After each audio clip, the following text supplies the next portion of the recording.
To start with, as you can see, Janre's farm was taking non-optimal arable land.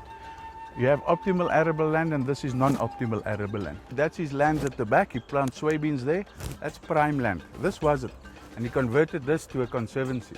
It's the only way to get non-optimal land to really give you a good and sustainable income.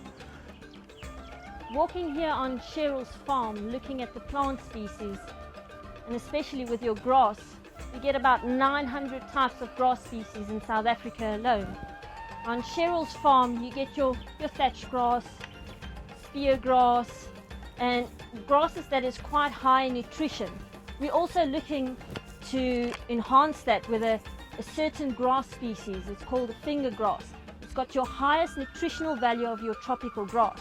It's quite palatable for your animals, your antelope. It's tolerant to grazing, as well as with your fire. It's quite tolerant to that as well. However, the other problem we face is invasive species or alien species of grass.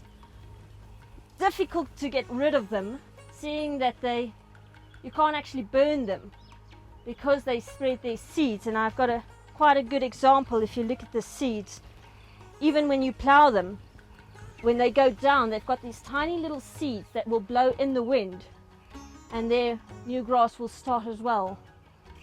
Another important thing on a farm is, of course, your trees. There's been great effort made to increase the diversity of vegetation. These trees were planted with a covering to keep the eland from getting at them. The grass growth here is prolific. It's still waving and still standing very full, and it's late in the season.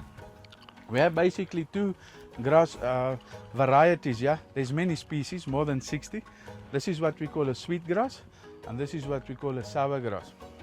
The only threats that you have to vegetation will be invasive species, drought, and fire. Our invasive species, we have an example here. This one is the most common. It's very prolifically covered in thorns, unpalatable, but it's nature's way of protecting itself. This farm must have been overgrazed some years ago, which let this in, and so that the grass can re-establish and flourish again. After this, we have drought.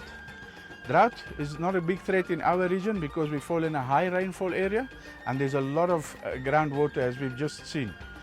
The last and greatest threat is fire. We're quite on top of the situation. We have made a provision for all circumstance. Let me go and show you.